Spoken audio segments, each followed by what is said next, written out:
Blood was trickling down my wrists where the cuffs bit hard, and I swear if you'd seen the look on those cops' faces, you'd never forget it.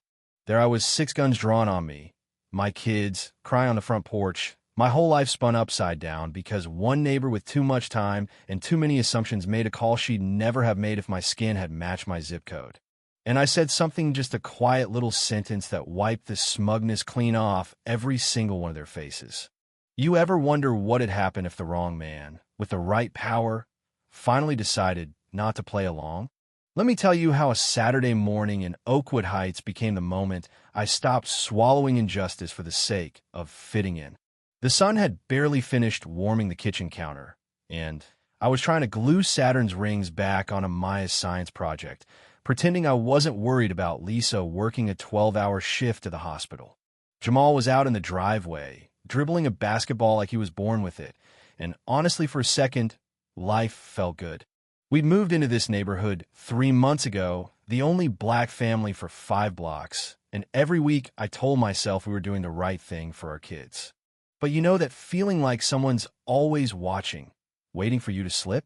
That was our new normal. Glances at the mailbox, neighbors whispering from behind manicured hedges, kids disappearing from the street whenever Maya and Jamal showed up with their sidewalk chalk.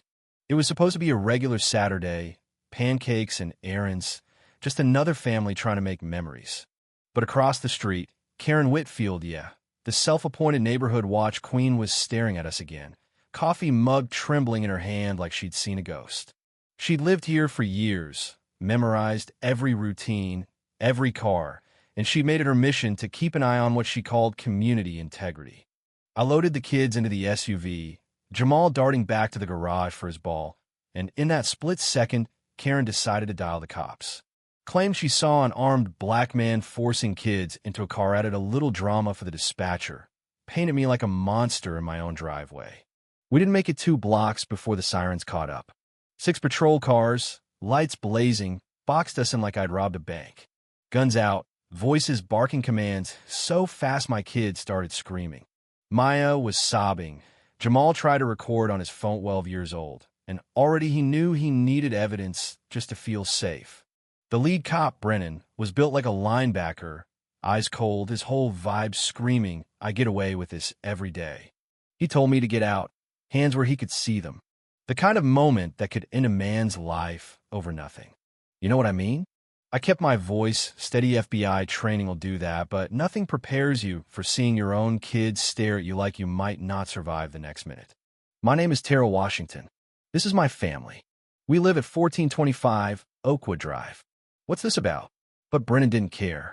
He said, on your knees, hands behind your head. So I did, feeling the grit of the street dig into my skin. Every neighbor's phone pointed at me, documenting my humiliation in real time. That's when Jamal, voice shaking but strong, yelled, stop hurting my dad. He didn't do anything, but the cuffs went on anyway, tight enough to make me bleed, and Brennan leaned in close enough for only me to hear, not so tough now, huh? That was the last straw. Years of swallowing my pride, working within the system, thinking maybe things would change if I just played by the rules it all broke. I looked up and said it, steady and calm. I'm Senior Special Agent Terrell Washington, FBI. My credentials are in my wallet. Suggest you verify that now. Time stopped. Brennan hesitated, all that swagger leaking out as Officer Cooper, the rookie, finally stepped up and checked my wallet. The minute he saw that badge, the crowd went silent. Cops' faces drained white, Cooper's voice shaking. It's real, Sarge. Suddenly, Brennan's tone flipped, all protocol and apologies, trying to explain it was standard procedure. But I knew the truth, and so did my kids, and so did every neighbor filming from their porch. Racial profiling, civil rights violations, intimidation, that's what they'd just witnessed, and I wasn't about to let it get swept under the rug. After the cuffs came off, Brennan tried to get me alone, his threat barely a whisper, watch yourself, Fed. We make life hard for people who don't fit in here. I stared right back, maybe for the first time in my life. I wasn't scared to be angry. That sounded a lot like a threat against a federal officer. Want to repeat that for the crowd?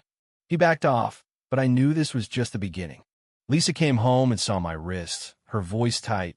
We need to document everything. She was already building a case, calling the hospital, snapping photos, thinking 10 moves ahead. The FBI sent agents to take statements. Jamal's phone footage was evidence now. But it was Cooper, the rookie, who called me that night, voice low-risking his badge to warn me Brennan and his buddies were lining up their stories, making it look like everything was by the book. "Thank you, Officer Cooper," I said, and I meant it. Sometimes the only thing more dangerous than standing up is staying silent. The fallout was instant. News vans parked at the entrance. Neighbors split between outrage and denial. Karen Whitfield dropping off a cake with an apology nobody wanted. Maya started wetting the bed. Jamal quit playing outside. Lisa's work suddenly complicated by administrative issues and strange scheduling errors. Even so, we kept fighting. I filed complaints everywhere I could, kept backup copies of evidence off-site, made sure the story couldn't be buried no matter who got nervous. Twist came quick. Turns out, Brennan's unit had been targeting black families for months. Officer Cooper, risking everything, brought internal emails, body cam footage, patrol logs showing exactly how they harassed anyone who didn't fit the community profile. It wasn't about law or safety, it was about property values, pushing families out so developers could snatch up homes cheap and flip them for profit. The more I uncovered, the bigger it got. City officials, developers, police brass all tied together, a whole network built on quiet intimidation. And then, one morning, Jamal's video went viral. Millions watched me bleeding in cuffs, my kids crying, cops laughing. Suddenly, we weren't alone. Civil rights groups, investigative reporters, even politicians started paying attention. The department doubled down, offered us hush money to stay quiet, tried to isolate us at work, at school, in the neighborhood. But we kept pushing, connecting every piece, documenting every threat. When Officer Cooper disappeared for a week, I thought maybe we'd pushed too hard. But he came back, with even more evidence showing the same scheme playing out in 3 other counties. The moment of reckoning came at a lake house, hidden from public view, where Brennan and the city's power players met to discuss community transition strategies. We'd set up FBI surveillance, documented the whole operation. Police, politicians, developers, all caught plotting how to force black families out. When the raids happened at dawn, Brennan and his friends were in cuffs for real, facing federal charges for civil rights violations, conspiracy, corruption. Watching the news with my family, Maya whispered, "Like they did to you, Daddy." And for the first time in months, I saw hope instead of fear in my kids' eyes. Justice wasn't clean, wasn't easy, and sure as hell wasn't over. We lost friends, faced retaliation, watched the neighborhood fracture between those who wanted real change and those clinging to comfortable lies. But slowly things shifted. Officer Cooper stayed on, helped start new training for cops. Jamal began teaching kids their rights. Maya painted pictures of broken chains instead of handcuffs. The property values went up not because we left, but because enough people decided they'd rather live in a place where justice mattered than where it could be bought. 1 year later, scars still line my wrists, a reminder of what happens when you're black in America and someone decides you don't belong. But every time I see my kids playing in the yard without flinching when a patrol car drives by, every time I walk past a neighbor who used to look through me and now has to meet my eyes, I remember why we fought. Not for headlines or revenge, but so no other family would have to choose between silence and survival.